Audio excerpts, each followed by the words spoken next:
It is 6 o'clock, so calling the meeting to order. This is the Audit Selection Committee / Audit Committee, June 23rd, 6 p.m. at the library. We'll begin with the Pledge of Allegiance. I pledge allegiance to the flag of the United States of America and to the republic for which it stands, one nation, under God, indivisible, with liberty and justice for all. Do we have any additions, deletions, or amendments to the agenda? I have none. I have none either. So let's move to citizens from the floor. Is there anybody who wishes to speak? I have a question. We're going to allow to speak later too, once we have questions? Not Before the meeting ends. Did you skip roll call? I did skip roll call, you are correct. So, Scott Gay, Here. Gretchen, Here. and Councilman Robert Gamsby is here. So, now citizens from the floor.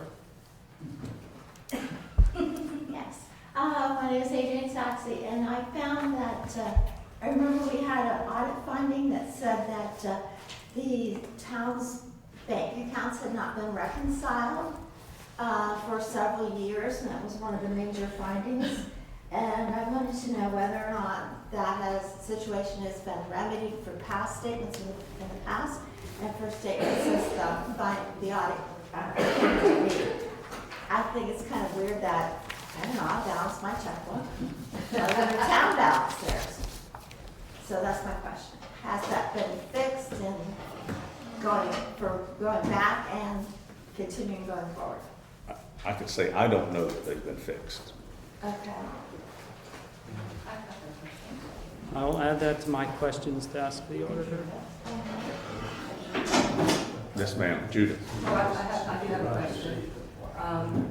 Judith McClure, 16630 Spring Street. This is an independent audit, is that correct? Yeah.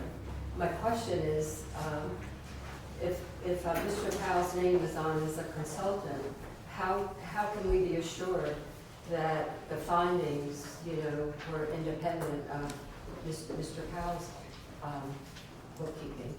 That's my question. So Well, maybe they can answer that when it's up there. that's the purpose of the audit Yeah. selection committee, is to vet things like that out. So maybe Mr. Purlow will address that when he speaks. Okay. I was just wondering if we could, like as a citizen, I'm not sure that I can trust the findings, because I've seen some things that didn't match up to Mr. Powell's findings. So that's what I'm saying, is how could we be assured that that they're, you know what I'm saying? How can we be assured that it's honest and trustworthy? That's what I'm saying. You can address. Well, there's a process out. That's what this committee does. It will Okay. vet the audit that he has prepared. The audit's prepared from representations of management. Management creates a financial statement, income statement, balance sheet, statement of cash flows. Presents that to the auditor, and the auditor does his testing and analysis on that and reports back and says, a reasonable user can rely on these financial statements. We've tested them. The numbers are not materially misstated. That's the auditor's job. So we'll let Mr. Purlow make the presentation, and then I haven't seen the report. I saw the report Friday. I haven't seen a town financial statement since I don't know when. Okay. So I don't know how we're going to reconcile that, but we'll let Mr. Purlow do his presentation, and we'll go from there. Okay, thank you. John, 10622 Kenford Street. I have a question, one question, because I just heard, I'm going to base part of it on what I just heard, is that if we don't have a solid beginning, how are we going to develop a solid beginning? The other question is, what about revenue that has not been collected? I've only heard hearsay, but I heard I believe that when the sewers were put in, if you used it or not, or the water, if you used it or not, if it went past your house, you have to pay for it. At least a basic amount, is that correct? Okay, do we have those numbers? Who has collected, or who has not paid, and who has paid? And how many of those are delinquent? And then, of course, we can go from there. Those are some of the beginning things. And then, do we have the assets for like franchise fees? Do we have those receipts going back? How far do we go back? And where are they? So, I mean, you guys got a really tough job. Thank you. So I'll add those to the list of questions. If they are out of scope of the audit, can you let us know? And we will have to direct them to Mr. Powell himself. To who? To Mr. Powell. Oh, okay. I can add something to that. Okay. There's an ordinance 15-01, it addresses water and sewer connections. So that's what governs whether a town resident or someone outside the town is on water or sewer or not. So I would assume the auditor would do some testing to see if all the people in the town limits are in compliance with that agreement. And that'll be a job for Mr. Garner as well. If there are people that aren't, then he's gonna go through the process in ordinance 1501 to connect them, I suspect. Because you're right, that's revenue that's on the table that we're not receiving, we'll never get back. And that's why our water bills are high. It's one of the reasons, I think. But anyway, let's let Mr. Purlow do his presentation and we'll address that. Oh, okay. Are there any more questions? Yes, I have another question. I understand that there is the availability for every municipality and town to get the local option fuel tax from the state, and that money is very, very tightly restricted for what the receiver can spend it on. It's supposed to be for improving your roads and ditches and things like that. Is this a separate line item on the chart of accounts, and is it going to be tracked separately? Yes, you can. For the benefit of the minutes, can you state your name, please? Sorry, Adrienne Sasche, 16560 Jewett Street. Thank you. Are there any more questions? Tanje? Yes, Tanje Brown, 10264 First Street. Scott Gay, you had said a few minutes ago that the connection to the water and the sewer, you want to know how many people is connected and how many is not. They don't have to be connected. If they choose not to be connected, they don't have to be connected. But they still have to pay for the sewer, whether they're connected or not. They have to pay for it. And it comes out on their water bill that they must pay for it. When we did 25A, and this street right here, I don't know the name of it, right here by the library. Jewett. Okay. Some people didn't want to be connected, but it's still reflected on their water bill that they still got to pay for it. And that's the issue that we have in this town. You got some people that's connected and some people not. The ones that's not connected, they feel like they shouldn't have to pay for it. But that's not the way it's going to have been done when I was in office, and we was trying to get as many residents connected to the water and sewer. So it's up to them if they want to be connected or not. So that's going to be the big issue right there. Is that for both water and sewer? Or Yes. sewer? Well, water and sewer, but the biggest problem is the people don't want to be connected to the sewer, Right. especially when they have a septic tank. So that's gonna be your biggest fight right there. There's an ordinance that addresses that, Tanja. I wasn't saying who had to connect or not. I'm just saying there's an ordinance. I understand your ordinance, but I'm just letting you know, that is our biggest issue, that the people that was supposed to be connected up to the water and sewer, especially the sewer, they refuse not to. So that's like, you do, you don't.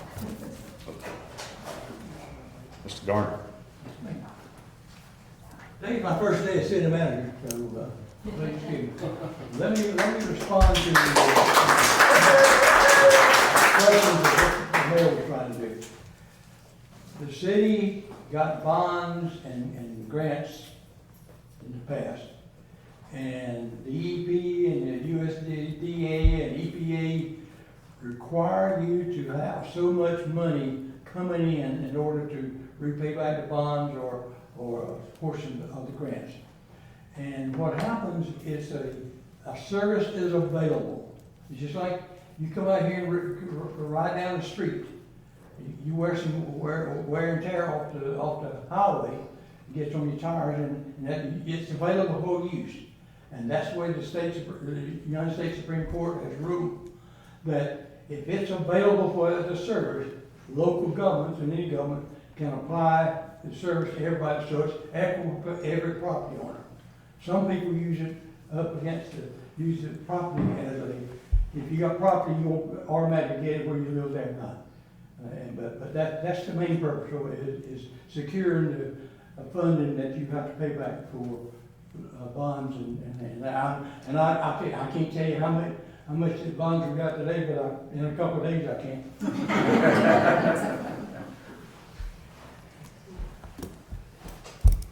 So from my own personal experience, I know that not everybody is being charged a service fee, because we have a septic and we're not being charged the sewer fee.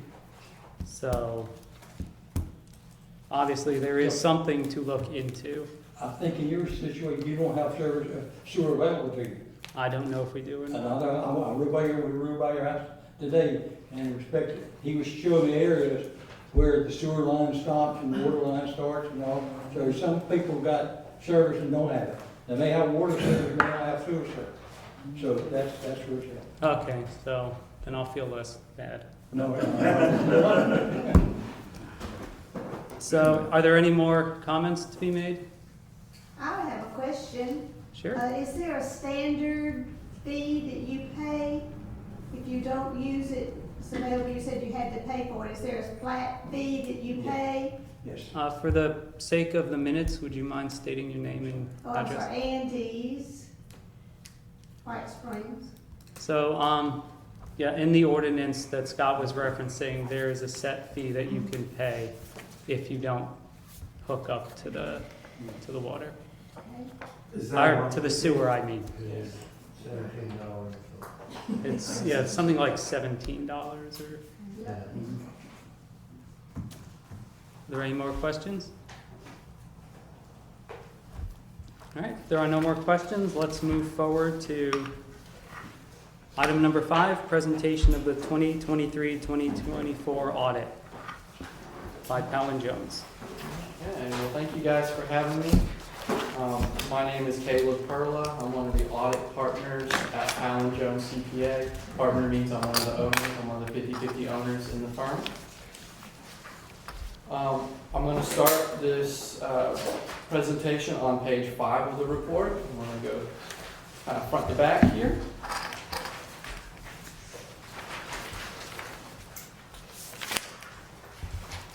Page 5 is the independent auditor's report. This is at the front because it tells you whether we think the financial statements are accurate or not, and I think that's important to know at the beginning.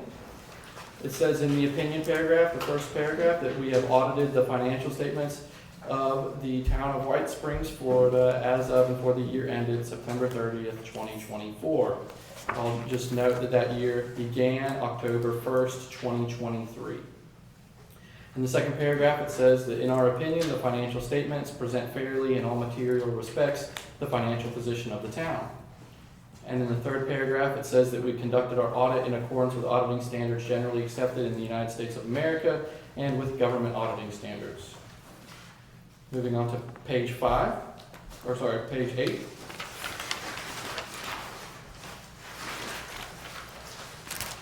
Page 8 is management's discussion and analysis. This is a great place if you're looking for a short synopsis of these financial statements for you to read on your own time. I'd recommend you read this if you're looking for a short summary of what we're going to be looking at today. We are going to move on now to page 17.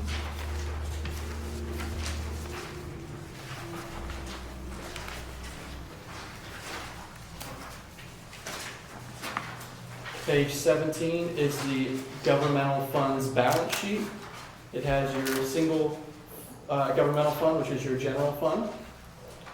It shows your assets and your liabilities and the difference between those, which are your fund balances, or essentially your net worth for the year.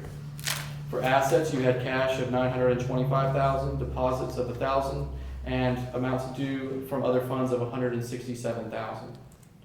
Total assets were $1,093,000. Next, we have your liabilities, or what you owe.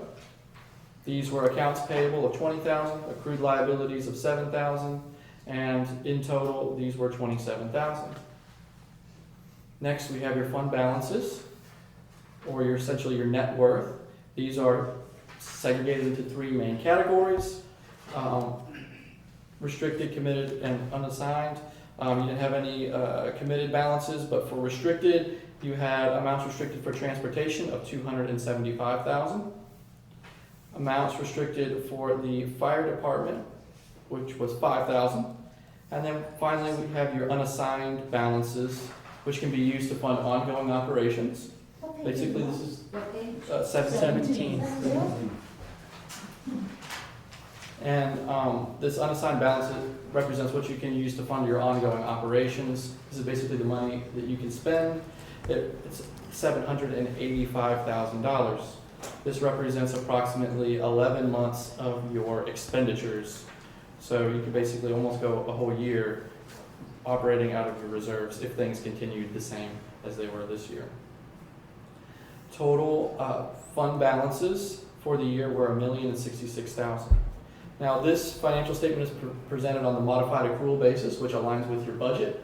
And below this, we have a conversion to the full accrual basis of accounting, where we add back in your capital assets, which were $3,146,000, and long-term liabilities, which were $16,000 for compensated absences and $55,000 for notes payable, bringing your total net position on the full accrual basis of accounting to $4,140,000.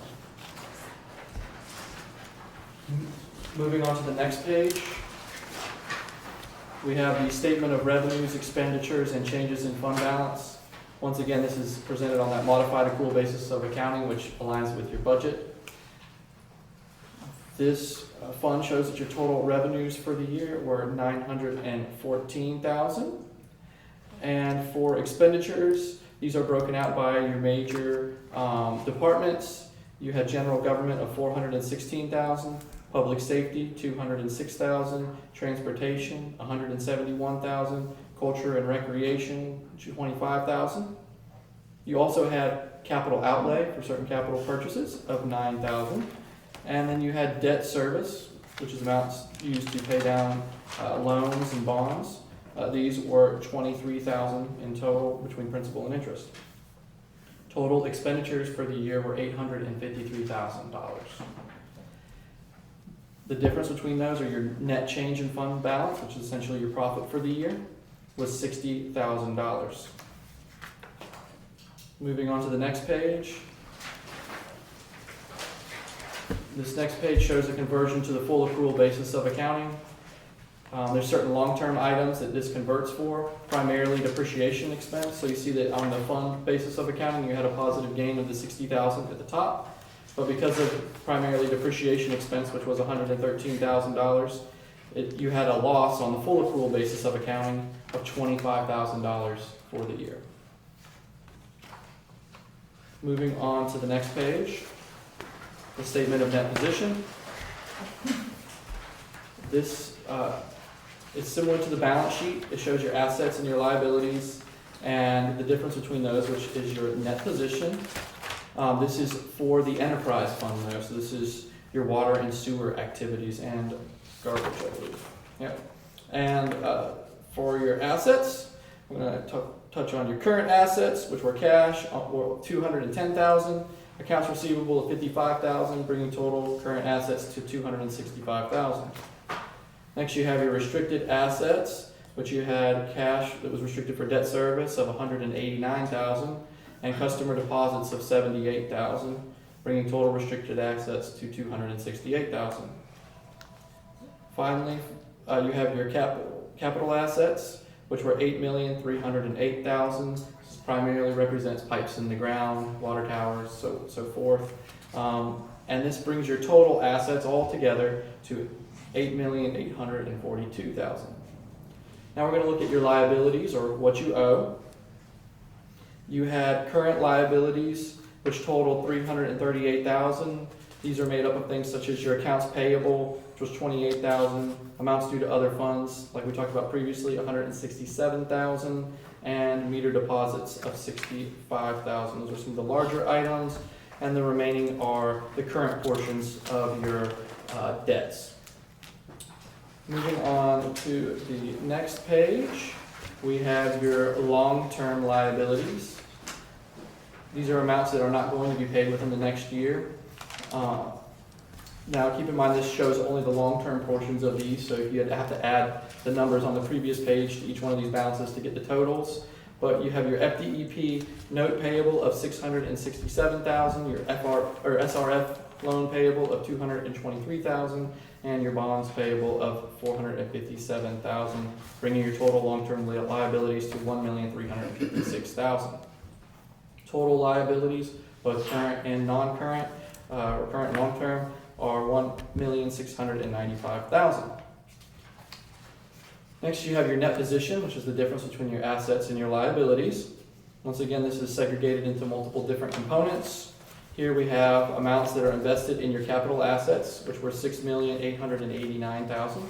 Amounts that were restricted for debt service, $189,000. And unrestricted net position, which was $67,000.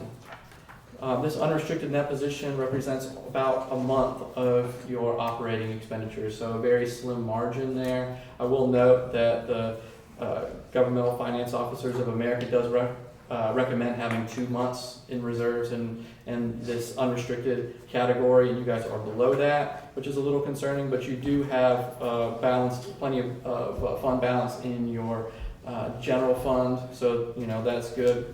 We can kind of help there. Total net position altogether was $7,147,000. Moving on to the next page, page 22. Here we have your statement of revenues, expenses, and changes in net position for your enterprise fund. Once again, this is your water, sewer, and solid waste or garbage activity. Your total operating revenues were $522,000 for the year. Total operating expenses were $719,000 for the year. Just to kind of give a little bit of a different viewpoint on this, I took the utility revenues for each one of these and took the expenses against them just to kind of cover these. For your water utility, you had a loss of $43,000. For solid waste, you had a gain of $81,000 from operations, and for sewer, you had a loss of $263,000 from operations. Now, a lot of that represents depreciation, which means those assets in the ground are slowly depreciating over time. So if you kind of back that out of the equation, I'm going to restate those numbers so you kind of give you a little more clearer picture. For water, you had a gain of $35,000. For solid waste, once again, $81,000. So you had no assets there. And then for sewer, you had a loss of $69,000. Okay. Total operating loss was $197,000 altogether. Once again, this is primarily made up of your depreciation expense. You can see depreciation in sewer alone was $195,000. So if you took that out of the equation, you actually had an operating gain for the year. Moving on, we have your non-operating revenues and expenses, which had an increase of $37,000 for the year, which brought your change in net position in total to $160,000 loss for the year. Moving on to the statement of cash flows. This shows kind of essentially what was in and out of the bank for the year, which is usually a helpful metric. It shows net cash that was provided by operating activities was $80,000 for the year, so a good operating result there.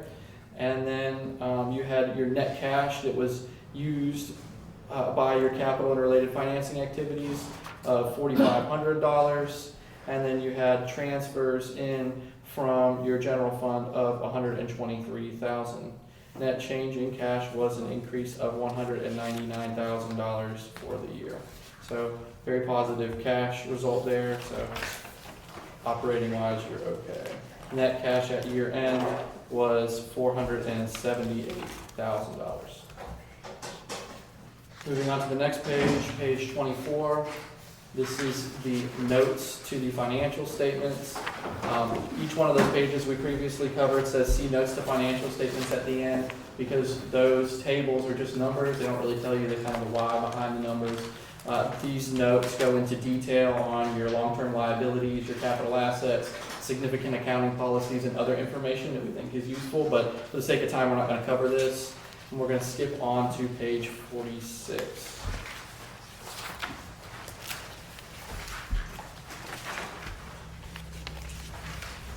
On page 46, we have the final page of the budgetary comparison schedule. This shows the amounts that you budgeted for the year and what your actual performance was against that.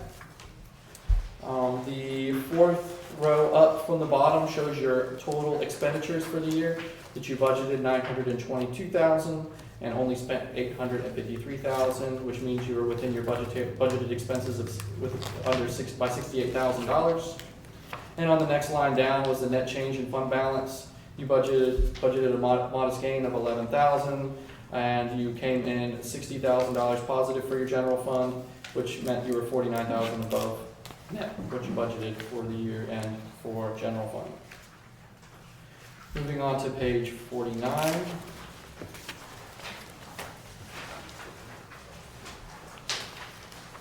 On page 49, we have our report on internal control over financial reporting and on compliance. Here we note any findings or issues that we have.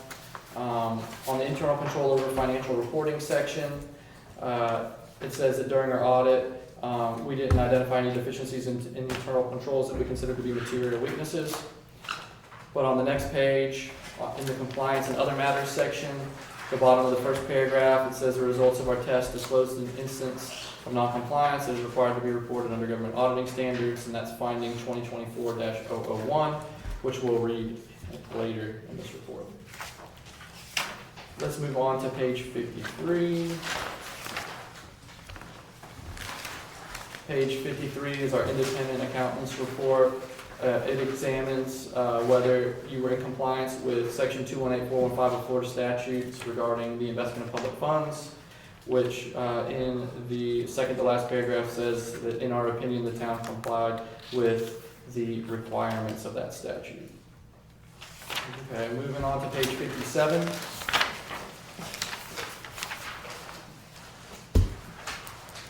We have our schedule of findings. Here we have that non-compliance finding we talked about, 2024-001 on capital asset tracking and review. This is a repeat finding from the prior years, and it says during our audit we found that the system for tracking capital assets was not sufficient to ensure control over the assets and the physical count of the capital assets as required by Rule 691-73.006 of the Florida Administrative Code had not been conducted. Basically, you didn't have a full comprehensive count of your inventory of assets for the year, and so that's something that needs to occur in the future. Management has responded that this count is going to happen in the next fiscal year that's going to be audited. And in the summary schedule of prior audit findings, I want to note that this significant budgetary differences finding was resolved, as we talked about. You're under your budgeted expenses when we looked at that budgetary comparison schedule for your general fund, so that finding is resolved for this year. That concludes the presentation, and I'm going to move on to answer some of the questions that you guys had. I think the first one was in relation to Mr. Powell doing the consulting work for the town, and I'm just going to kind of tell you how that works. In November of 2022, me and another former employee of Powell & Jones CPA purchased the practice from Richard Powell, We purchased the practice through a financed SBA loan, and as a part of that, we 100% bought out Richard Powell, who is the former owner of the firm, and he is no longer affiliated with the firm outside of the fact that he does still own the building that we're in, and he maintains an office in the building. So we're completely independent from him. He has no kind of input in what we do, and we do not consult with him on any kind of like ongoing basis. Outside of, hey, this was a client we had in the past. What do you know about them? Outside of just a casual conversation, but there's no any real relationship with him that would impede our independence in conducting the audit. What day was that effective? November 4th, 2022. On your website, it shows your team, and he is on your team as a consultant. Is that wrong? To be honest, I'm not sure on the website. It's been a long time since we've updated that. I think we might have done that right at the beginning and left him on because, just to show extra experience for our firm. But he is not consulting with us anymore. So the website's not. It needs to be updated.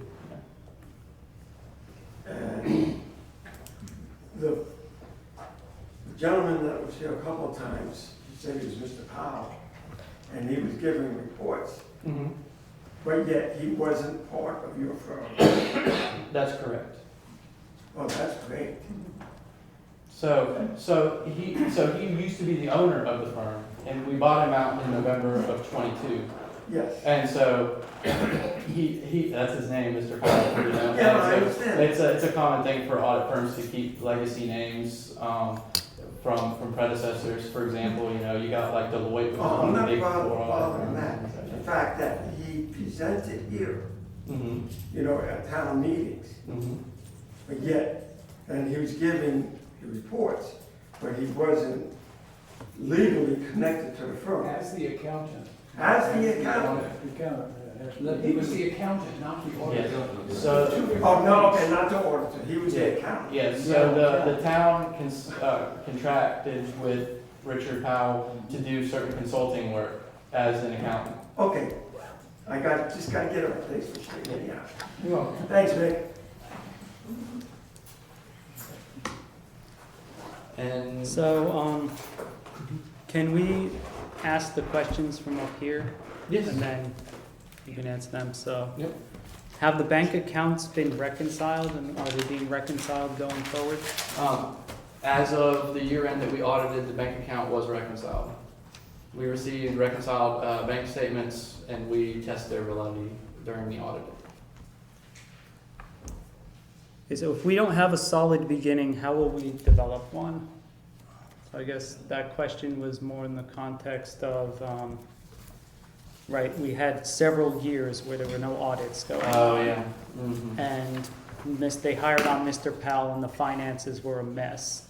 So how can we ensure that everything got fixed correctly and was reconciled, satisfactorily for our purposes? Yeah, I mean, as a part of our audit, we're testing those financial data to try to make sure that they are accurate to the best of our knowledge. It's not to say that there's not a possibility that there could be something that we missed during the audit. No audit is perfect. We're all human. But from what we've seen, Mr. Powell has been doing a good job at getting the data into a better format and reconditioning that and getting it to be where it needs to be. And it seems like the town is moving in a positive direction right now. New town manager and new council and things to try to move in the right direction. So I'm hopeful that as things continue to change and improvements are made, that things are going to get better and better, and there's going to be more and more accuracy and reliability to the financial data on an ongoing basis, not just necessarily what we compile at the end of the year. Because we're providing an opinion on this, not necessarily, hey, this month's financial data. So hopefully as things continue, that monthly financial data will be accurate. And what we do review, and we make sure and have certain adjustments or corrections that we might recommend during the audit. But things were pretty good for this one. So what are we doing about uncollected revenue? Do we have those numbers? And how can we get those numbers? Yeah, that would probably be a Richard question. I mean, from our understanding, not that I'm aware of, that there's any kind of substantial or material missed revenues that I'm aware of at the moment. Now, that I could be wrong, but as far as our audit is concerned, we did not note any. Do we have assets from the franchise fees? So I guess, what section of this addresses our franchise fees? Okay. I don't believe franchise fees are something that's required to be restricted for any kind of spending purpose. Now, you may want to decide to do that in the future, and that's something that your town council can decide to do, to set aside those revenues for a specific purpose. And that would be something that you'd have to track on an ongoing basis to use those for those purposes.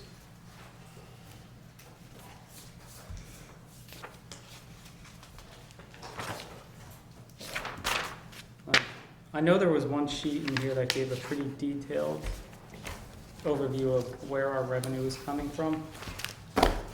I'll try to find that later. So, is there anything more that we need to say about 1501, or did that kind of play out earlier? Because that's on my list. Well, ordinance 1501 just addresses, actually it was to set rates in 2015. It was the ordinance that set some rates, and then it defined who must connect to water and sewer. If you're in the town limits, you have to connect to water. So if there's someone in town on a well, ordinance 1501 says they should connect to town water.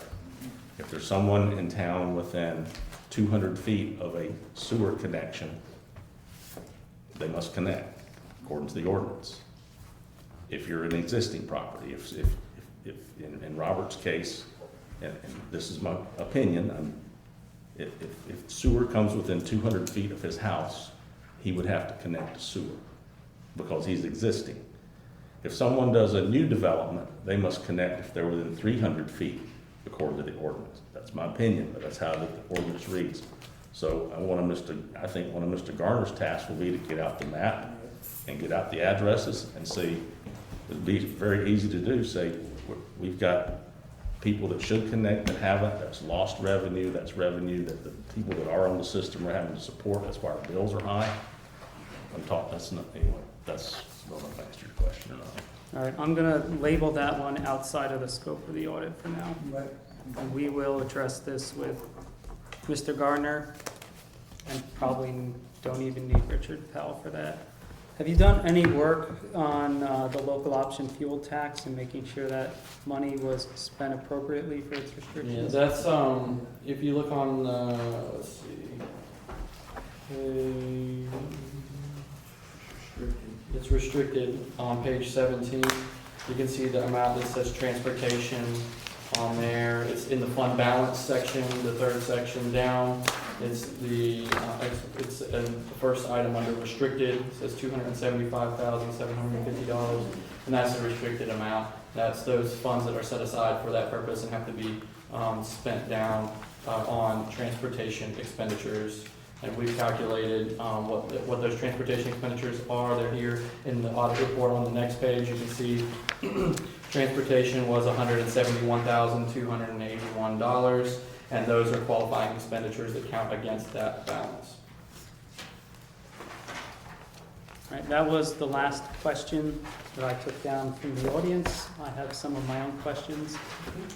So on page 6, under required supplementary information, we do not express an opinion or provide any assurance on the information because the limited procedures do not provide us with sufficient evidence to express an opinion or provide any assurance.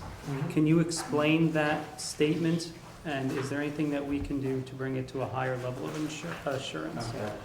This is one of those things, it's prescribed by auditing standards that we have to put that as required supplementary information, and that's the paragraph that has to be in there. It's not something that we can like upgrade and change. It's just the way it is. It's kind of one of those things. You would think, like, oh yeah, we could just do a little more and put a little more assurance on that, but it's just the way the standards read, and so we have to put that paragraph in there. And the only required supplementary information in here is that management's discussion and analysis section at the front, which is, something we help draft, but is really something that management can draft on their own. And it's where management can provide their opinion of the position of the town. That's that section I told you guys you can read for your own benefits, a short synopsis. Usually that's a great place for management to say, hey, look, this is how the town is doing. I think in your case, we drafted that for management. But that is why that's required supplementary information, because it's not something that auditor always does. So we don't provide assurance on that, and that provides some expository information as opposed to just the data. And then the other is the budgetary comparison schedule at the back, which is more informational, but that's the only two things that are in that section. So page 7, you wrote, in accordance with government, this is under other reporting required by government auditing standards. In accordance with government auditing standards, we have also issued our report dated June 17th, 2025 on our consideration of the town's internal control over financial reporting and on our test of its compliance with certain provisions of laws, etc. What report is this referencing? Okay, this is at the back. It is page 49.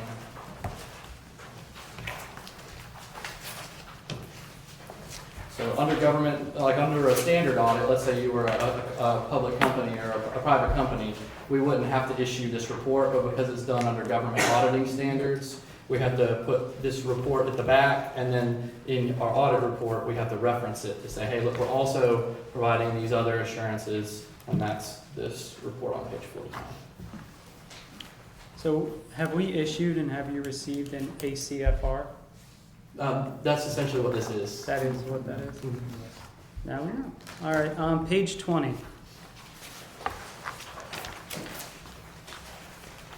So we have listed accounts receivable for $55,000 for the enterprise fund. Can you please explain to me how and when that was calculated?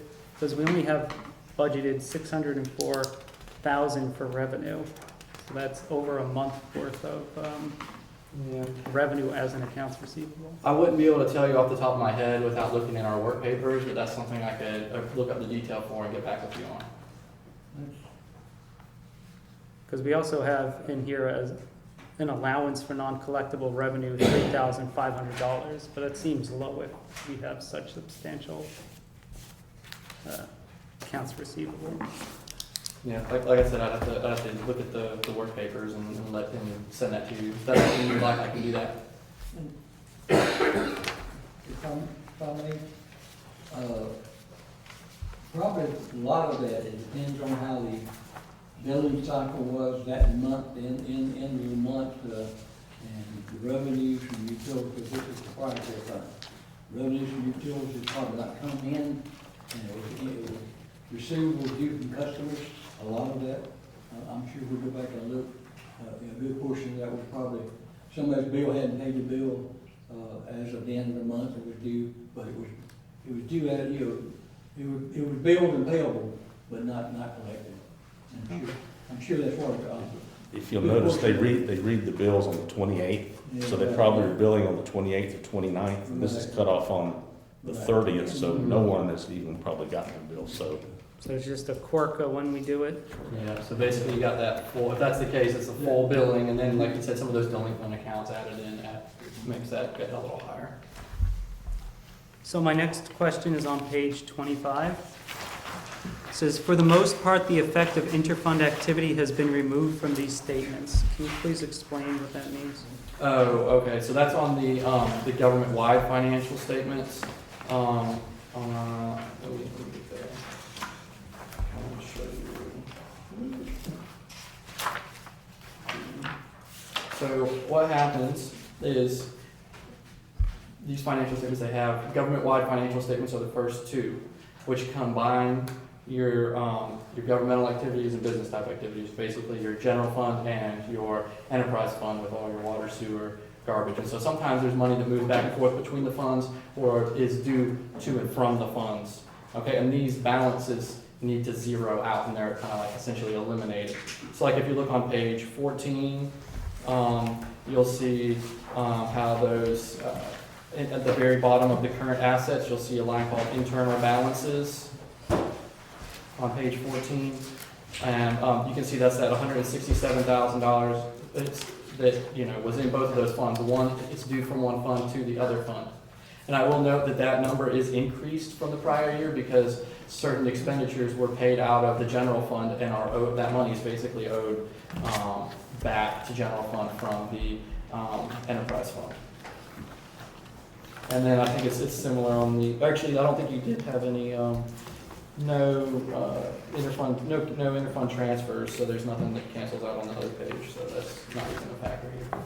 What were you referencing on page 14? Under assets, at the very bottom of the current assets, so that first subtotal, just above that, there's $167,400. Do you see that number? And see how they offset? There's money in, money out, and they net zero across. That's what it's talking about. They eliminate. So does that mean they borrowed for money and then paid it back? No, it's just, well, in this case, yes. The one fund basically footed the bill for the other one, and so that's why there's that balance due from the funds. Is that legal? Yep. Yeah, like salaries. So this is purely from my own curiosity's sake, because I've read several of our past audits and saw the same thing. On page 41, prices are subject to renegotiation if Columbia County, Florida significantly increases its disposal rate. Man, that was a typo. Why Yeah. Columbia County and not Hamilton County? I think that must have been a typo in there. We'll get that corrected for next year. Sometimes you template something out of somewhere else and you miss a little name in there, but yes, that's right. I have one last question, and I'll open it to the other members. So this finding from 2019-003, significant budget difference, is this now going to be removed from future audits? Yeah, that's why it's in that corrected section. Yes, it's corrected on this audit. It just shows it as a prior year finding and then it says that it's corrected at the very end there. Those are the end of my questions. Does any other committee member wish to ask questions? Gretchen? I don't know if mine are super important. I just had questions about what makes, on page 18, what makes up the licenses and permits.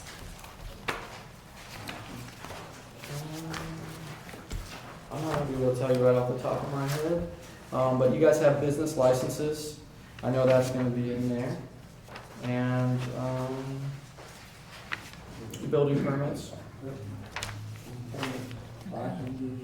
That just seems high based on like the number of businesses and whatnot we have in town. I'm pretty sure it includes the gambling permits. Okay, that's what I was trying to ask. Does that, is that the residual gambling permits?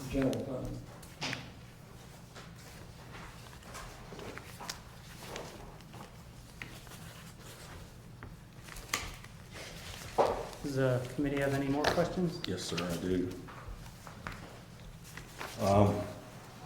Mr. Purlow, on page 9 of the report. Well, let me say something else before I start asking questions.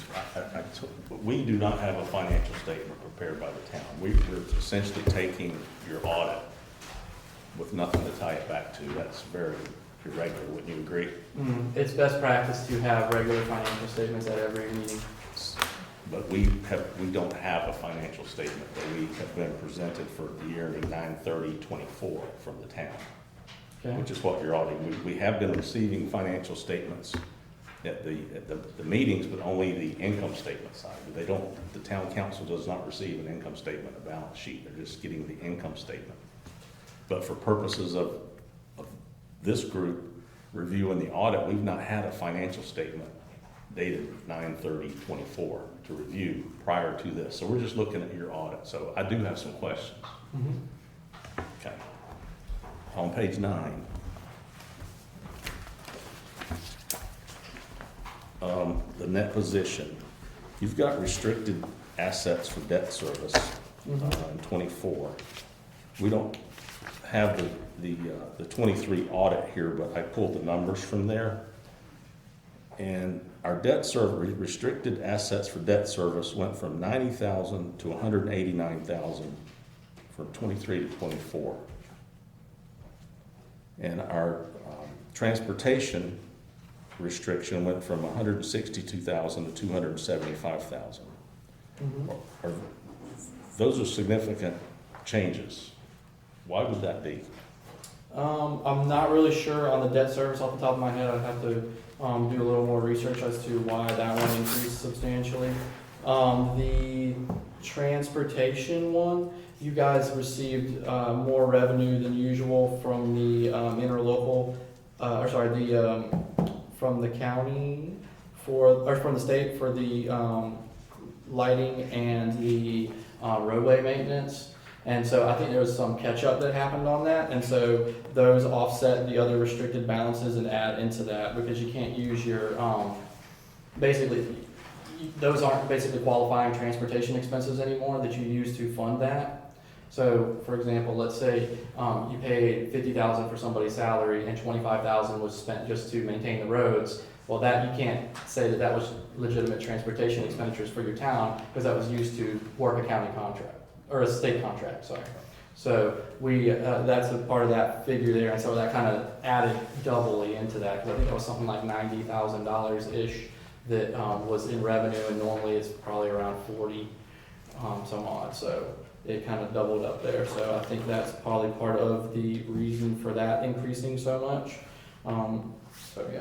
Well, while you were talking about the loft funds, does the town have a way that it tracks those? How are those tracked inside the town financials? Sorry, say that again? You said that you went through the financials when you were getting the transportation expenses. Mm-hmm. How do you track that inside the general ledger? Who is doing that at the town? I've never seen a report that tracks that. What are you using inside the town financials to track transportation expenses? What we're doing is we're looking at the expenditures in the transportation fund. We're looking at them to see whether they're qualifying expenditures or not. Now, this is an opportunity for potential analysis for you guys to determine, hey, look, maybe there's more transportation expenses that could be, you could say that those are for that department. Like maybe there's somebody's salary that, hey, you can really allocate more of their salary to transportation legitimately, and you could probably have a pretty good argument for that. And we look at that and say, hey, look, we think that's reasonable, and that's an extra expense that you could add there. And maybe there are some expenses that you guys are categorizing elsewhere that could qualify for transportation that would be worth additional analysis. I would be more concerned that there's funds being expended that are not qualified, that are counted as transportation expenses, because I look at around our roads and ditches and I don't see a lot of capital expense there. So that's my concern. But back to the debt service restriction. Our total debt actually decreased for the year by $35,000. So I'm still having a problem with why the debt service restriction went from $90,000 to $189,000, which is almost double. Yeah. Sometimes those debt service agreements require you to put aside, a little more and a little more and grow as time goes on. That may be what it is, but I'll have to look at my work papers to determine why That's one I'd like to follow up on. But I'm pretty sure that it is basically going to be what's in your cash account for the debt service accounts. Okay, I'll move on.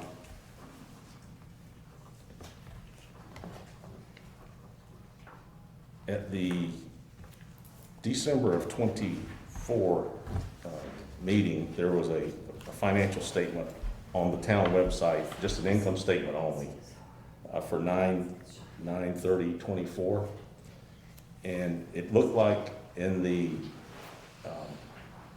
enterprise fund, maybe some debt service had not been made, because the budget amount was there, but it didn't show any actual. So I asked the question of the town manager that meeting, were the debt service payments made, because in the financial statement online, it doesn't look they have been. So that's why I'm focused on this question: did we miss some debt service payments? I know you can't answer me, but that's why I'm focused on the I mean, I'm not, as far as I'm aware, I think you guys made your debt service payments. Now, because otherwise it would be in your, I mean, like you said, the balance went down in there, and it's not like it was, moved over to accounts payable or something like that. It would stick out, I believe, pretty obviously if that was the case. Okay. Also on that same financial statement, enterprise fund ending 9/30/24, there showed revenue of $90,000. And I asked the town manager, did the town receive $90,000 from the county? And she said no. But $90,000 is recorded as revenue this Yeah. year. That's another question I want to Yeah, follow. I believe that one is from, oh gosh, the development authority that was received. It was not the county. Okay. Well, I have the county sent 2 checks for $45,000, and I asked the county, had they remitted any funds to White Springs between July 22nd of 22 until 5/20 of 25, and they said no. So they supplied me with 2 checks that were cashed. One was cashed in 22, and one was cashed 9/12 of 23, but there was no county revenue in 24. So I'd like for you to look at the $90,000 that's recorded as income, but the county doesn't have a record of sending it to us. And if you go back into the general ledger, you'll see that the general fund, 2 checks went to the enterprise fund for that amount. And they're labeled as payments from Hamilton County, but really they're just a transfer from the general fund. So I'd like you to look at that. Okay. And that would tell me that potentially that the revenue is overstated for the enterprise fund by $45,000. So the county pays $45,000 a year. It's related to a sewer plant out in Genoa. And it's essentially the town gets $45,000 a year for that. But that's what the $45,000 is for, but the county doesn't send it if the town doesn't bill it. Yeah. And I was told the town had not billed the $45,000, so that's why I'm asking about why is there $90,000 in revenue when the county didn't send it. You could certainly accrue $45,000 of it because we're due that, but not an additional $45,000. Yeah, I want to say it had something to do with a development authority for the county or something like that. Okay, can you But look into I'd that? have to look into it though, just to make sure. Okay. Yes. On page 10 of your report.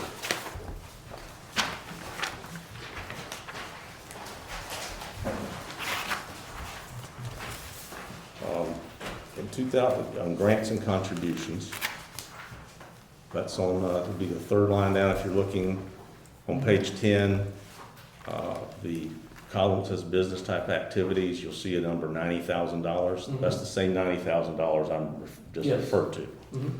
So that same number in 2022 was $568,392. In 2023, it's $428,654. And in the current year, it's $90,000.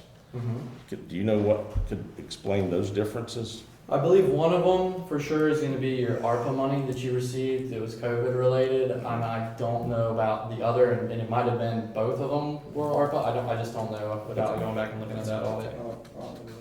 Yeah, the town got about 900,000 ARPA, so that would explain it. That's it. That's probably good, okay. On page 16.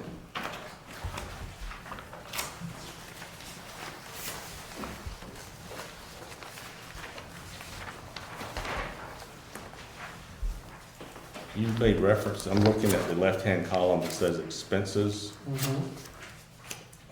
Culture and recreation, $39,759, and economic environment, $40,461. What are those? How do you track those? Okay, so these are going to be how they're split out in the financials. What accounts you have set up, culture and recreation, is definitely going to be your parks, and you guys have parks, right? And so the equipment on that is going to be depreciated every year, so that's going to be part of that number. So it's probably going to show a lot higher than your actual cash out on this report. I'm pretty sure if you look on your general or on your Page 18, receipts for Page culture 18. and recreation is 25,806. I actually had that as a question. Yeah. And so the difference between those two is going to be your depreciation expense. So your actual expenses were only the 25. So, and, yeah. The next column over where it says charges for services, Still seems like- $98,752, and I believe that's on the transportation line. Mm-hmm. Is that for the general fund? What's that number from? Oh, that's the lighting and roadway maintenance contract with the state. There was something called DOT lighting grant. Yeah, Is that a that's what one-time? that is. Is that a one-time or is that annual? It's annual. But there's also the roadway maintenance contract, but that's annual. It's two, Mhm. okay.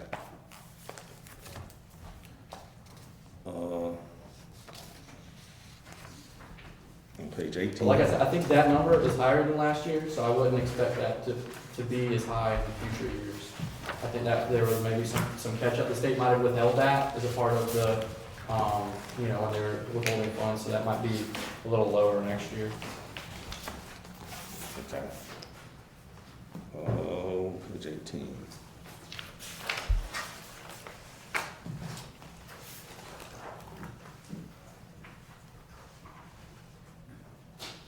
Okay, I was looking at charges for services on page 18, 121,333. Mm-hmm. That probably looks like the gambling revenue. So if that goes away, we will be looking at a net loss of 60,000 instead of a gain of 60,000. Well, hold on, that, so that charges for services, if you look back on page 16, that 121 is the same thing as in the charges for services column under, in that second column. And so it's 98,000, which was the highway, maintenance and lighting. All right. And then you've got the general government, which was the 21,000. So, that 21,000 may drop off a bit. Okay, the gambling revenue would be in license and permits, 137 probably. That's, okay. Oh, yeah, there it is, yep.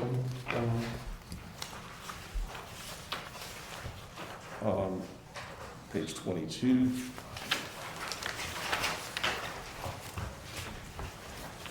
This goes back to the $45,000 for year 22-23.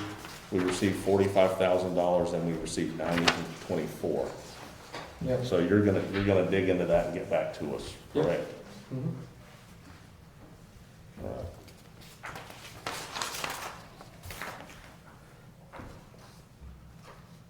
If we did not collect the money during the year, so wouldn't we, that 45,000 should be in receivables, shouldn't it? If we earned it but weren't paid it, I don't see it reflected in receivables. And if we didn't receive the funds, it should be reflected in receivables. It's not because it was a transfer from the general fund. It's two checks to do it, so we'll get there in a few minutes. Yeah. Allowance, Robert asked you some questions about on the water bill. So the allowance for doubtful accounts is $3,500 a month. That number stayed the same for last year and this year, which is roughly, if you look at our water, sewer, garbage revenue, we're billing out about $41,000 a month, so $3,500 of that's 10%. Is that a high number for bad debt on a municipal water and sewer system? Is that normal? I mean, Very, very normal. Okay. Okay. Robert last week asked you for a copy of the management representation letter from the town to you. Do you have a copy of that? yeah, we can email that. Who signed it? Who executed the letter on behalf of the town on June the 17th? Your management representation letter. That's something I sent to Robert to have executed. Well, we don't have So any, if we you're don't. talking about what was asked of me today, Yes. we were sending that to Lee. Yep. Lee said he would sign that. Who? Lee, manager. But he doesn't have a working knowledge of the town financials as of June the 17th, Neither do I. which is why Well, I I mean, I raised have the a issue. basic. Who Who would help? Who would have been in the position to sign the management representation letter, which basically says we've supplied you all the information, we've not broken any rules, we're adhered to all our debt covenants. Who would? This past June? June 17th, yes, sir. The audit is dated June the 17th. It requires, auditing standards require a management representation letter from the entity to the auditor. Now, in the back of your report, on page 55,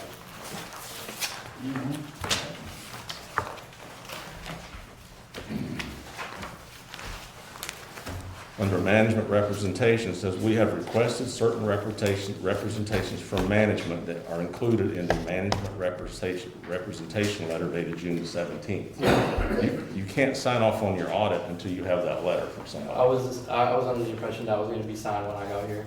But that's the issue that I'm bringing up, is we don't have anyone to sign that letter for you.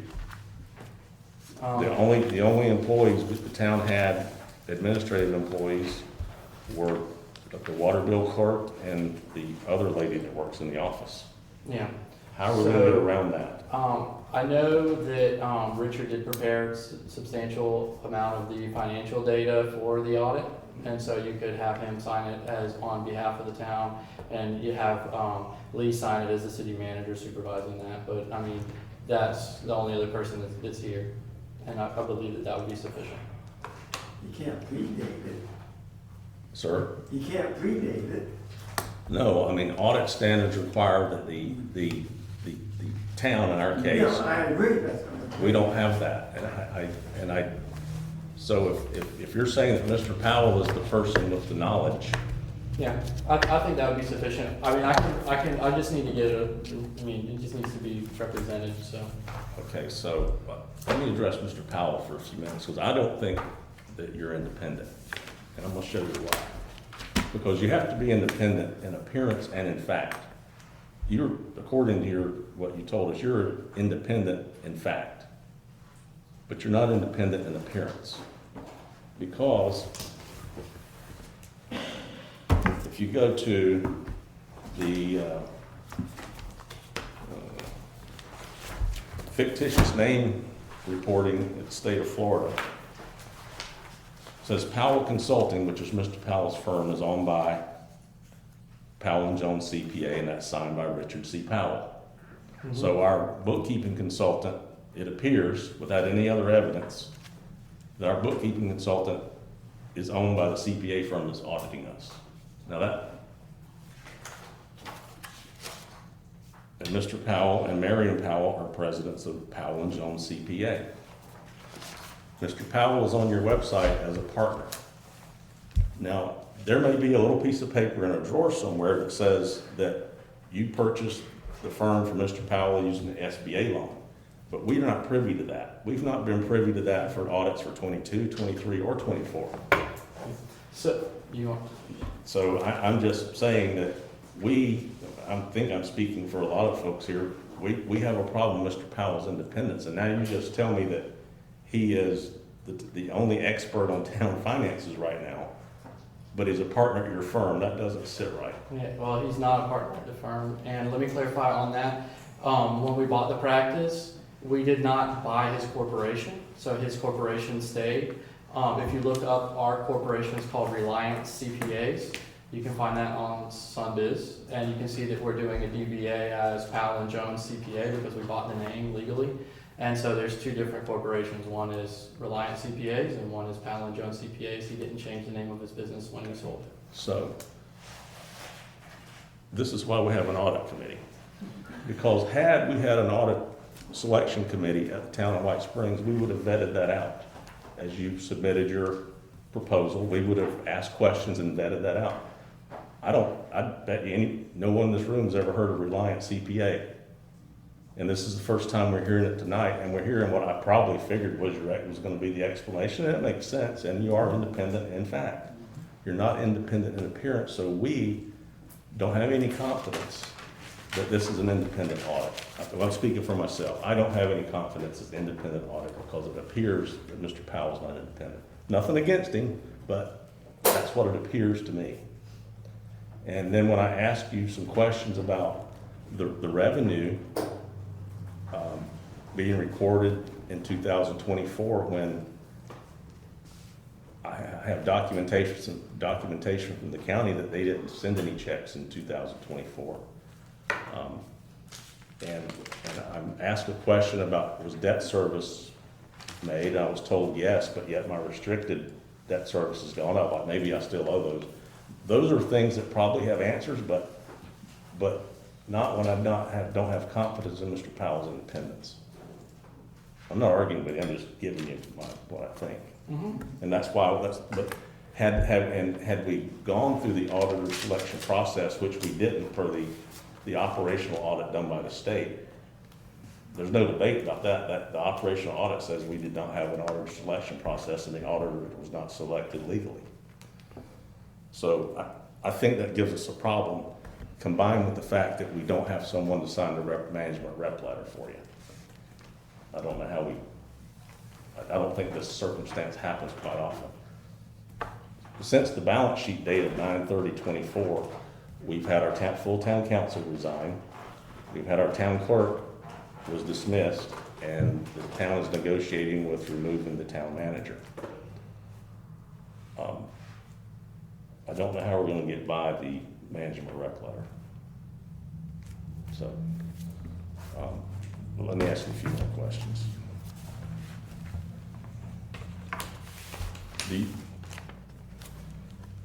Were you aware you weren't selected via an audit selection process? You mean like we sent in a proposal and we were told we were selected? Who told you that? I believe the city manager. Okay. Do you have a copy of your original proposal? Because in the operational audit, the whatever agreement there was that they couldn't find, if you look in the, I think it's finding number 16 or 11, there was no agreement for 2021 and 22 that could be extended. The Powell and Jones proposal here says an extension, but your contract, the contract for 21 and 22 was not eligible for extension. So there again, you were not selected by auditor selection process. And I'm asking you, were you aware that you weren't selected by an auditor selection committee? And when did you find that out? Well, to be honest, normally what our standard procedure is, we just send in the proposal and we wait to hear back. It's not like we audit how we were selected. That's beyond our scope. That's something that the town council has to decide on how they handle those procedures. And so we just, we submitted our bid and we were told we were selected, and so we moved forward with that. But you didn't go through the interview process. No. Most cities and towns do not have an interview process. They usually, most of the time, what they do is they make their decision on their own with their auditor selection committee, and at their meetings, and then they notify us. I don't necessarily go to those meetings. Did you read the operational audit? I haven't read every word of it, but I have referenced it. Okay.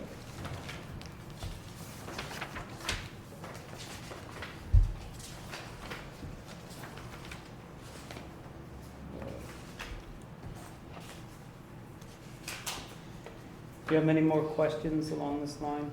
Yes, sir, I do. And how much? Well, probably about 15 more minutes, probably. 15 more minutes? What is the action item at the end of the questioning? Well, I want to establish, or not, that Mr. Purlow knew that there was, if he read the operational audit, he would know that we did not have an auditor selection committee. And that's an issue because at that point, he should have notified the town that we did not follow the process for selecting an auditor. So if you look at the auditor selection number 11, however, contrary to state law, the town did not establish an auditor selection committee and did not conduct an RFP-based auditor selection process according to the town for 20 and 21. So if you read that, you knew we didn't have an auditor selection process.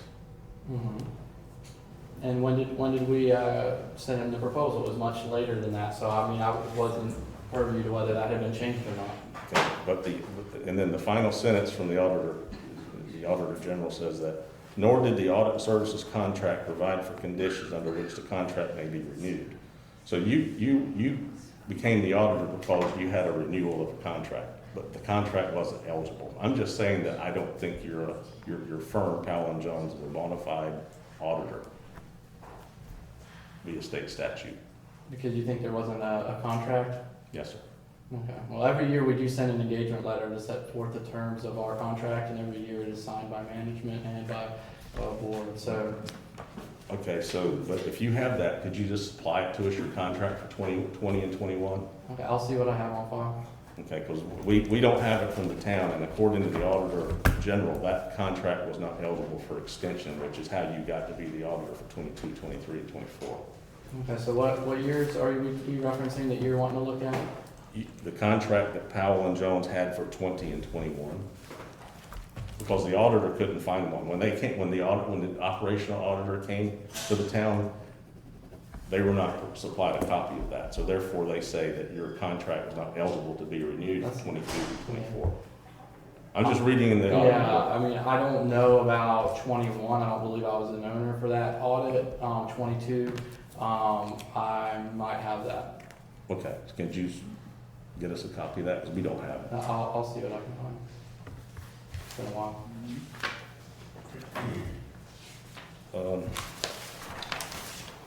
Is there a limit on the amount of checks that can be signed by the town manager?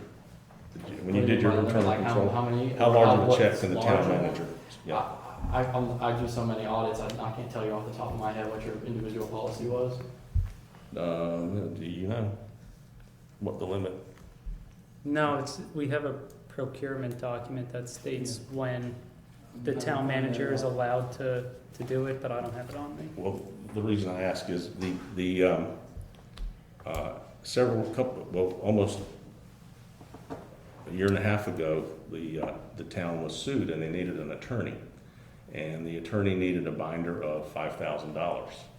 And we had to have a special meeting because the town manager could only write a check for $2,500. So we had a special meeting to authorize her to write a check for $5,000. So the reason I bring that up is because when you remember the gambling operation we had, the simulated internet gambling that was shut down. Well, a week after that, the town remitted back to the two licensees $6,000 each.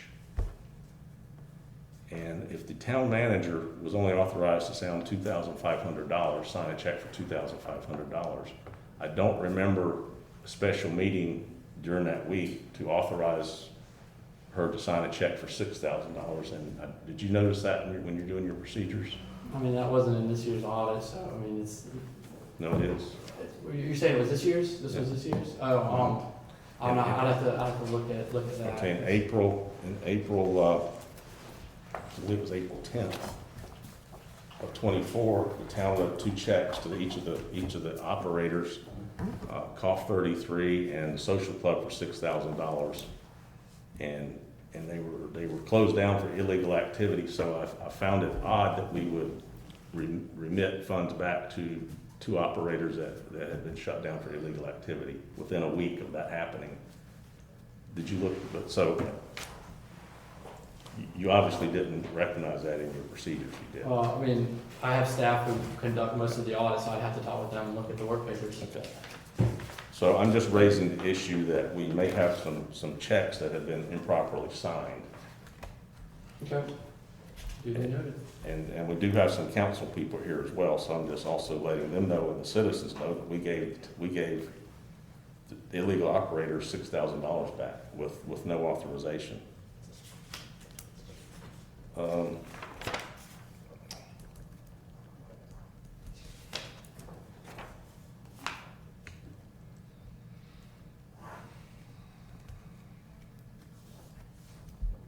Answer Mr. Powell.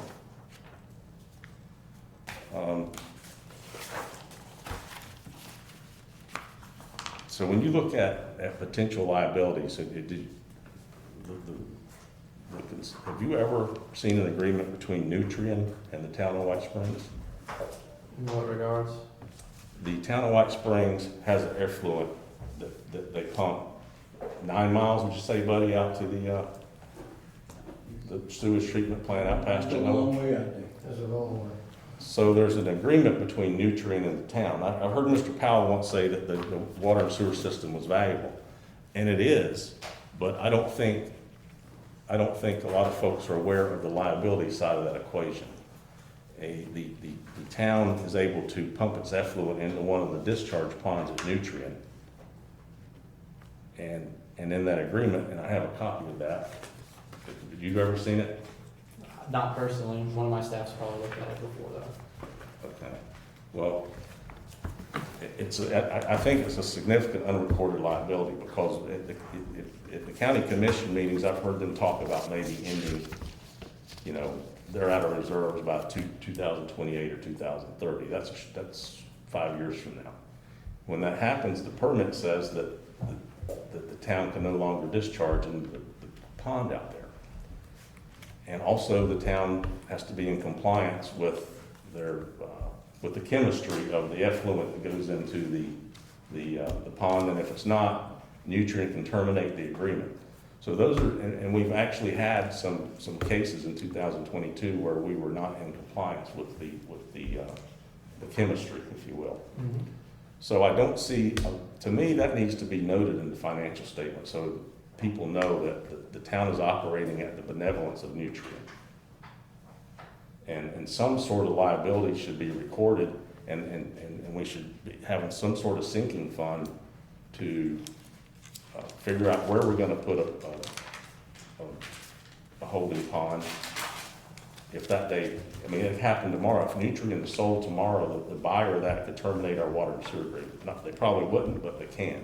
And I don't see that to me, that's a liability, or at least it's something that should be accounted for. Did you know that? I did not know that, but does this have to do with the audit, or do? It does, because it's a liability that I don't think is recognized in the audit report. We're taking revenue for sewer treatment, but our sewer is This sounds like an entire policy discussion at this point. This is probably beyond the scope of just an audit. It's not beyond the scope. It needs to be addressed. It should have been addressed a long time ago, but we've never had this format where we could talk to the auditor. And I came by this agreement about 3 years ago. I didn't know it either. Do you think that's something that should be addressed? Just from what you're saying, and without doing any further research, it sounds like something that maybe we could put a contingent liability note in there, but I wouldn't necessarily accrue something into the financial statements because you don't actually owe anybody anything. It is a future cost that you might be aware of, that you might need to be, like you said, putting some funds aside for, so that you can, pay for having a new spray field installed or something like that for the effluent. But, that wouldn't be something, that would be part of your, capital plan, but Exactly. not necessarily a liability on the financial statement. Yes, exactly.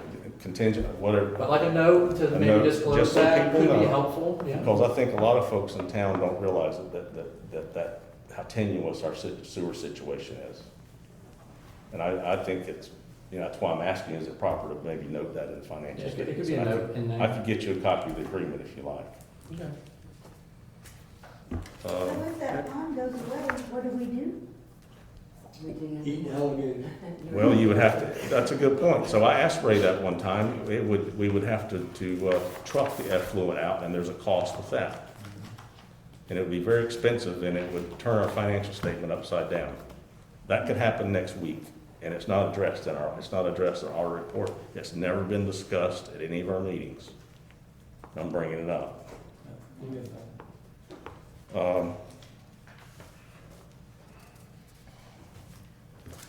I found that, I reviewed, does the town pay bills with cash? Not that I'm aware of, but it should be all checked. Oh, okay, well, Credit card. well, I found we had a couple lawsuits related to gambling, and one of those lawsuits, we got to the point of some discovery. And one of these, let's see, where's that?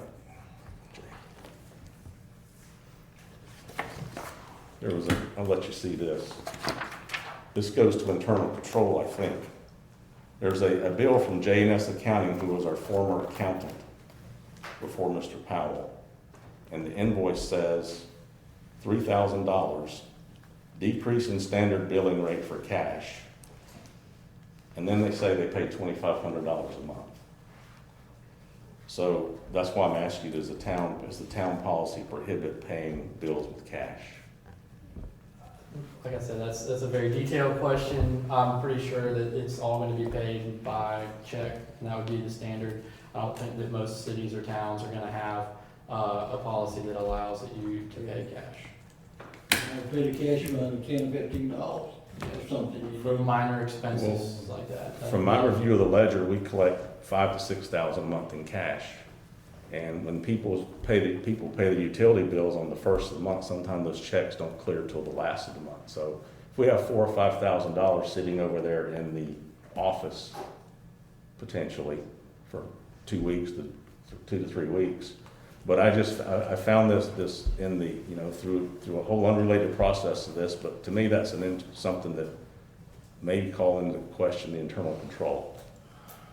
Would you agree? I mean, it's always a good idea to regularly deposit cash that you receive. Okay. Would you like a copy of this? I don't know if that's really saying that they paid cash for that or what that was, but that sounds like it's something in the past that's from a previous, I mean, he hasn't been a consultant here for over 2 years, right? Well, this happened August 28th of 23, so it was in the last audit year. It wasn't found. But I'm just bringing it to your attention that we may be paying bills over there with cash. So I could, if my bill was $3,000, but you're going to take $2,500 for cash. I'm just saying something that needs to be looked at. Mr. Garner, I can get you a copy of it just so you know. Please do, because I'd like to. The on your payables, I don't see the Hamilton County Sheriff's Department listed as a payable.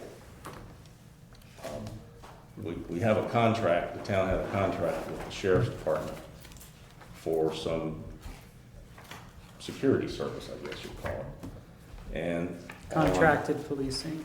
sir? Yeah. It's called contracted Interlocal policing. agreement for enhanced law enforcement services, dated 7/13/21. On August the 13th of 24, Mayor Jacqueline Williams terminated that service. And it requires 30 days notice to terminate. So we should have owed the sheriff for the full year of ending 9/30/24. But the sheriff came here a couple of weeks ago and said the town still owes him $33,000 on this contract. But that's not reflected in the payables, and I suspect it understates our expenses. What do we do about that? Sounds like you need to figure out whether you need to pay him according to the contract. Mm-hmm. Is that an expense we should accrue? I mean, we have, the contract says whatever the amount is per year, and the town is under budget about $33,000 on their police expense. So to me, it seems like we should probably book that expense. So I think what I'm saying is I think we owe the sheriff $33,000 unless there's some litigation. If there's litigation, that needs to be noted in the footnotes, wouldn't you say?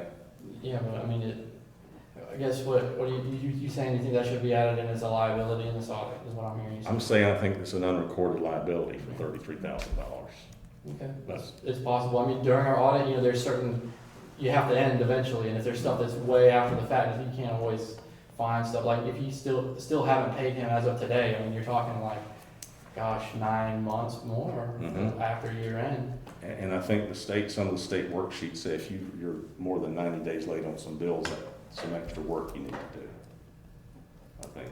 Yeah, I mean, So you this should be paying bills conversation regularly. probably has to be taken offline, because I know that there was some sort of dispute between the previous administration and the sheriffs where they very intentionally sent I guess you would say, we aren't paying this kind of letter to him.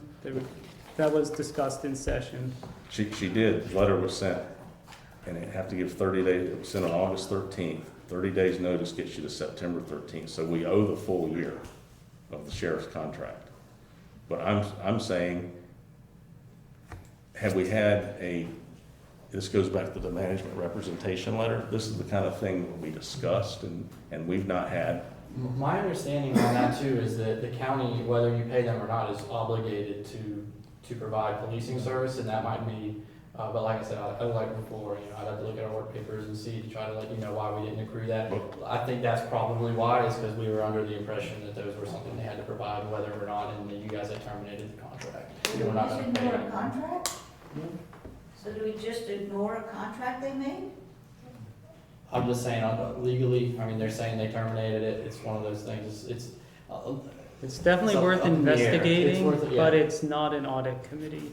I think everything, Robert, anything that has to do with the liability is an audit issue.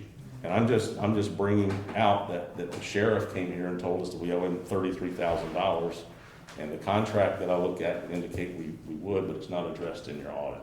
Hey, Scott? Sir? Yeah. Remember when the new sheriff came here and that issue was brought up? And he says that the contract was with the old sheriff, and as far as he was concerned, he's the new sheriff in town and he's not worried about it. Well, then But he needs to write a letter to say that we don't owe it because we've got a Don't have that contract. right. So- So we need to call him. But for the year ended 9/30 that we're auditing, we owe that money. And I'm just saying, I think it's an unrecorded liability that was missed in the audit. Because you're not providing the information, which is the whole point of the management representation letter that I'm trying to get back to, that we don't have anyone to sign that. So, and my concern is that you can't sign off on your audit yet because we don't have somebody to sign the management rep letter. Yeah, I mean, we're not gonna submit the audit to the state until we get that, letter back. So as a part of our committee, we've identified an issue that needs to be addressed because that is mandatory that they have the management representation letter. So we have to figure out how that's dismantled. I have a question. If we don't have a manager here, where did you get all your information? So, for part of the audit you did have management, some of it you did not. We also received primarily, because like this is a financial statement audit, we're looking at financial data primarily. So most of that came from Mr. Powell, who was the accountant for the town. So when you came in and did field work, who was there with you? One of my staff, no. Yeah, but I mean, did that not require interacting with somebody from the town to set you up and give you access to systems and? Yeah, yes, I mean, most of it is digital though nowadays. We get most of our audit requests digitally on ShareFile, or, like I said, we have a relationship with Mr. Powell where we email him, request the documentation, he emails back, just as it would be standard in any audit. What dates did you do? When was field work completed? Field work was done here recently. We started the audit a while back, I believe we got some documentation, but I think field work was done like a month ago. Okay, so The on-site field work. your field work started after our town administration was out of. Yes, it was Out of the park. the on-site field work was, yeah. The beginning of June. Okay, so I would say Robert has a good question. Who did you ask questions of? Mr. Powell? Primarily. Okay, so we've got the auditor asking questions of Mr. Powell, who is not independent in appearance. So we've got a big circle here of an issue.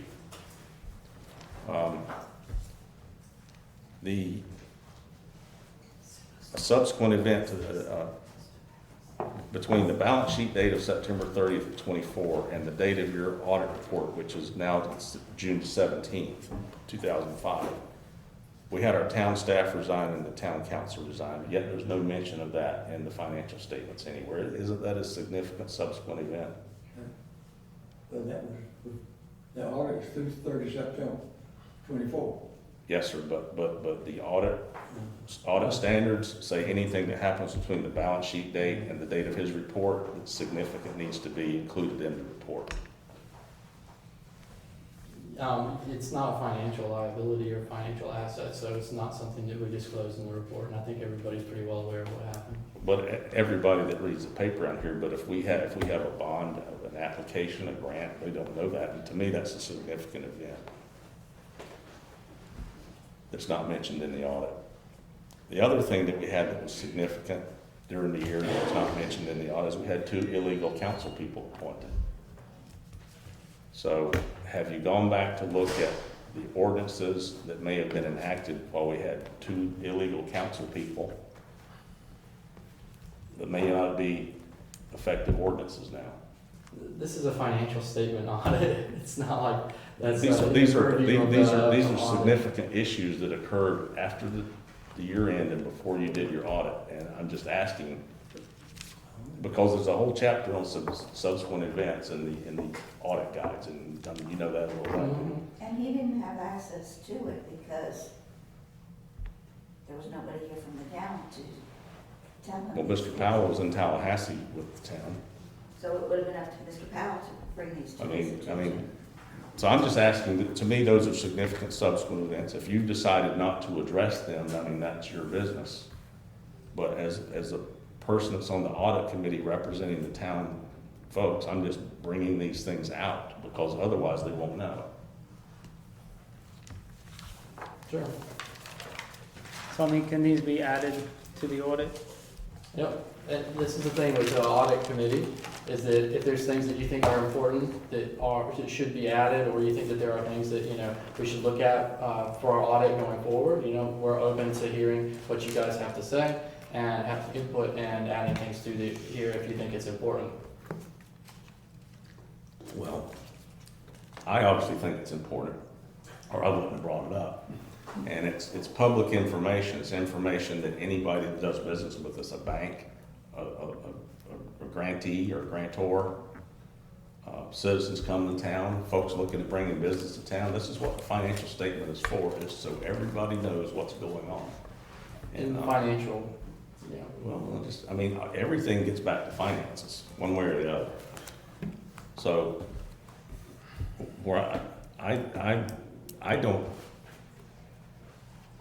absent that management representation letter, absent we've got a couple of checks that were cashed that seem to be over the amount that needs approval, but I don't recall a town council meeting authorizing them. I think we've got some significant issues to answer before we can finalize an audit. Okay. Well, So, So what kind of timeline are we looking at to address these issues? Because it's due at the end of the month, correct? yeah, I mean, there's no way, with all if there's quite a laundry list of things that you want addressed or looked at, you have to pick which ones those were, but I don't know if this is gonna happen by the end of the month, that you might be out of compliance with, that Florida statute with timely filing of the report. So, I mean. we've been out of compliance before, but so I think maybe we could have this discussion with Mr. Garner about, I'll look into a lot of these things you mentioned. yes, sir, but our job on the audit selection committee is to point things out. Right. I mean, that's all we're doing, I'm pointing it out. I'm not the auditor. I am a CPA, so I go through the same training that you've been through and all that. I don't do it every day, but I know enough to be dangerous.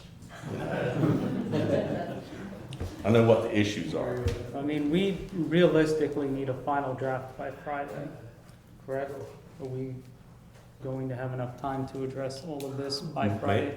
It's not gonna happen. I mean, I've got a lot of other clients too, and you guys aren't the only one, and I would love to say that I could expedite the process, but like June 30th is the deadline, and just like a tax accountant, we're trying to get everything done, and it's a very busy time. And so, there's some surface level things that, if you want to just take a quick look at, if it's, we can quickly get to the bottom of it, maybe, but like doing any kind of in-depth, thorough analysis of any kind of additional matters is going to be outside the scope of getting this done before June 30. Can you file an extension? No. No, I think we have two significant things with internal control to look at. One being the bills being paid with cash, and number two, potentially. And that was in this audit year? I thought that was J&S tax, it was in another year. That was in August of '23, but I doubt our policies have changed. So I'm just saying that needs to be looked at. Are there other expenses over there that are being paid with cash? If so, it presents the opportunity to understate your expenses. I'm pretty sure our policies were created in a response to the operational audit, so I wouldn't go and say they have not changed since then. They probably have. Well, he did a study of internal control as part of his audit. He made some assertions on internal control. I'm just pointing out something that he probably didn't see that I just happened to run across through an unrelated exercise. And the town manager, or the check being, I guess the town manager is an authorized signer, I don't know who else is. But there was certainly not an authorization to sign an extra $3,500 a month to pay the casinos back. I'll say this, part of our process is that we reconcile what's in the utility billing module with what is, revenue received in the books. And so if there's a large discrepancy between those two, that would be the only way that could happen. And normally we look at any kind of significant discrepancies there. So I'll wrap up now, Robert. So my suggestion is that we after the meeting, we talked to Mr. Garner. He's probably got some contacts that he contacted in the state. This is a circumstance I've never been heard of before, that we really don't have anybody in management, because essentially our town council people have been trying to hold things together now for about 2 months, the best they can. But the law requires that we have, or audit standards require that we have a management representation letter executed. Mm-hmm. And we don't have it. We don't have someone that can do that. So I think, but I don't know who, either you need to, you should find out, since it's your audit. Like I said, I don't see any reason why Mr. Powell couldn't sign that. I wore a dual signature with the new town manager like that as the supervisor for his services. That's beyond my pay grade, but And I'd be totally okay with that representation. Especially since he was the primary one in charge of the finances of the town and giving us 95% of what we look at.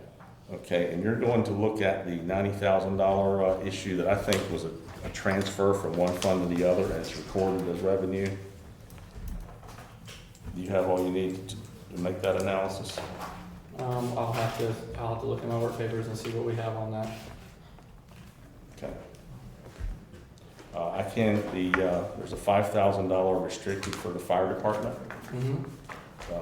That restriction has gone away, and I know that because my wife and I gave the $5,000 to the fire department in 2021, and rather than comply with simply turning in receipts at the end of the quarter, the town gave me my $5,000 back, so that restriction's gone.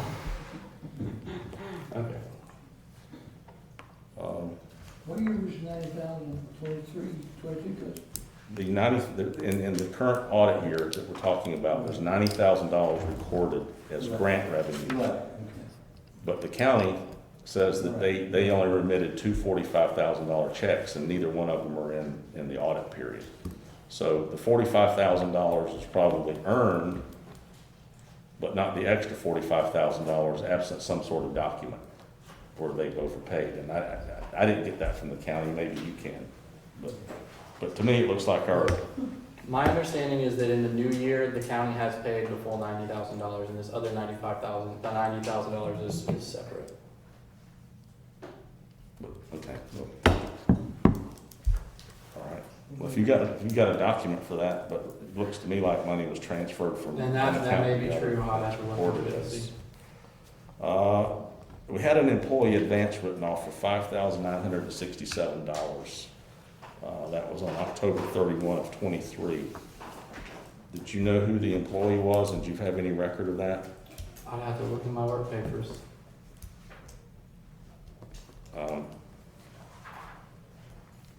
Okay, well, it's not reflected on nor has it ever been reflected on the town balance sheet. So that means sometime during the 9/30/24 year, someone got an employee advance because it was written off on the last day of the year.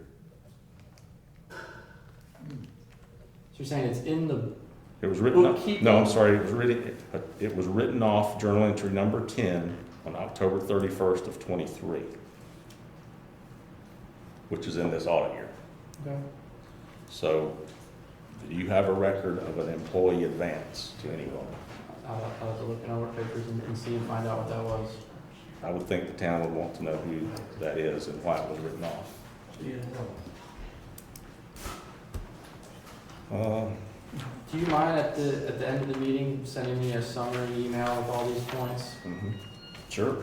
And then I got 2 bank accounts that were the balances in the general ledger were just written off with no explanation as to why they were written off. I don't have the benefit of the journal, but I just saw that the bank balance, the general ledger balances were written to 0 for two cash accounts. One for $9,777.61, and the other for $700.08. All I could assume there is that those are legacy numbers from prior years and journal entries weren't made from a prior year audit, and so there's journal entries which will remove those historical balances, but without looking at my work papers, I can tell you. Okay. Well, those are just things that I noticed and I didn't see them mentioned in the audit report. So, do we need a motion to? I was just wondering that. It's going to be hard without a list of the things you want looked into and added. Well, my motion is that we do not accept the Powell and Jones audit tonight because I think there's missing information, particularly the management rep letter. And I think we have 2 significant internal control things that need to be looked at that would affect the financial statement potentially. And will we meet again on the 30th to review changes and submission? I don't know when. I'm not sure. I don't know how to fix. I don't know how to fix the management rep issue. But I'm just making. I'm making a motion that we do not accept the Powell and Jones audit for September 30th of 24 tonight. A motion has been made to not accept the audit tonight. Is there a second?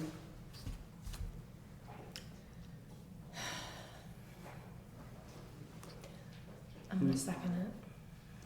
Motion has been created and seconded. Is there any discussion? So I mean, sorry. go on. The only discussion I would have is I think there's definite points on who's gonna sign off on this. If we're asking Mr. Powell and he's the one doing it, and there's no clear cut, or there's a little bit of gray area of who's gonna be like the separate by name versus image.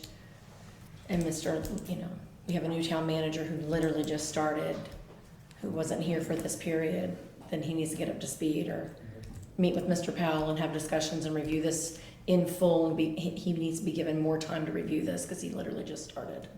If Mr. Powell is our expert, then I think Mr. Powell needs to be available to answer some of these questions if he's our person who's going to sign the letter.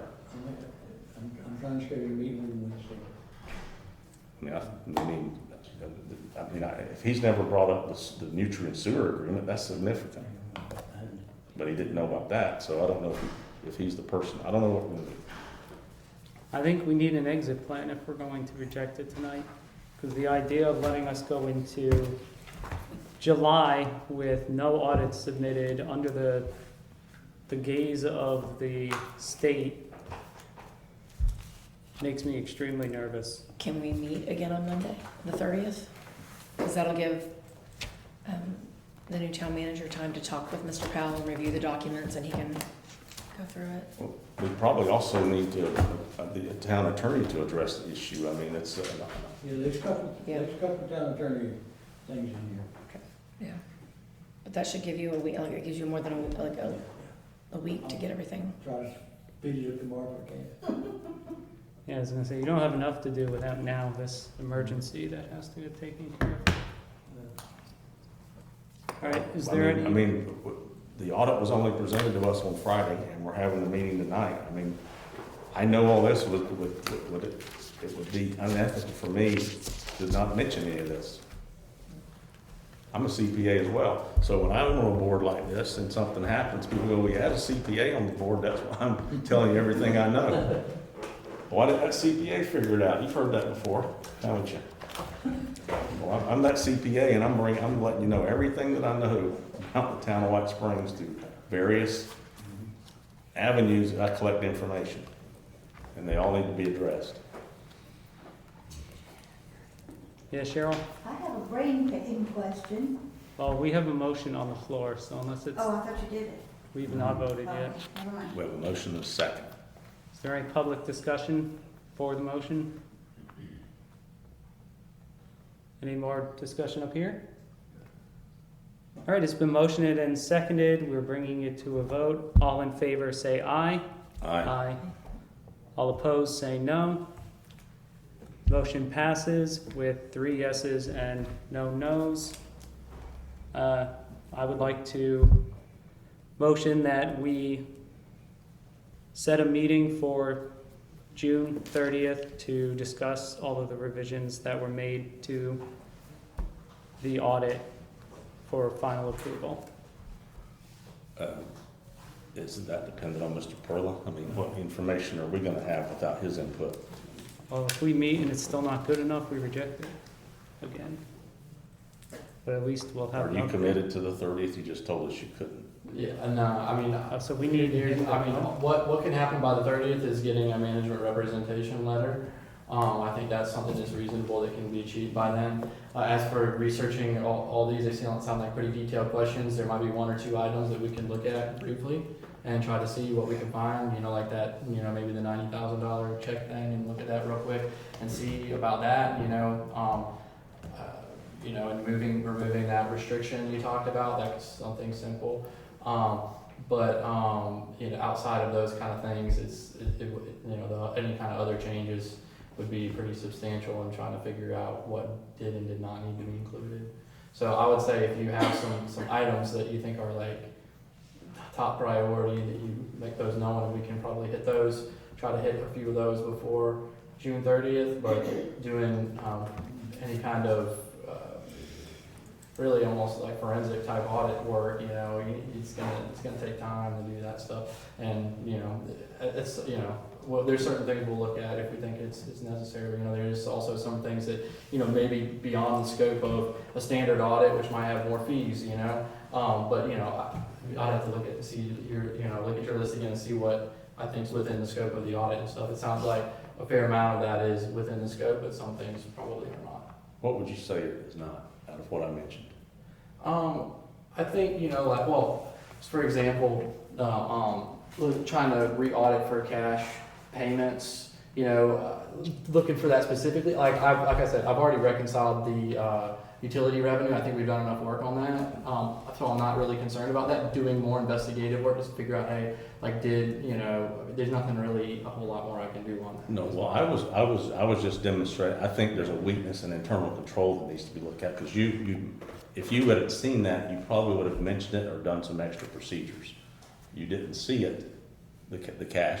Yeah, you didn't see it last wasn't year. A prior year, So you didn't see it last year either. So that means there was a weakness in internal control last year All right, potentially. I'm going to do a call to order. We had a motion. If we wanted to do a discussion, we should have seconded it and moved to discussion. I'm done. Is there a second Second to what? to the motion to meet on the 30th? I have Yes. a question. Our paper says this next meeting, July the 1st. Is this a town council meeting, or maybe this we were gonna have- before we have the meeting on the 1st? So the meeting on the 1st was going to be for us to just do a preliminary review of our assignments for the upcoming RFP that we're creating. This is more of an emergency meeting to figure stuff out. All right, well, absent a second, the motion dies. So we can move to questions from the floor. If anybody has any questions. This is a pick your brain question.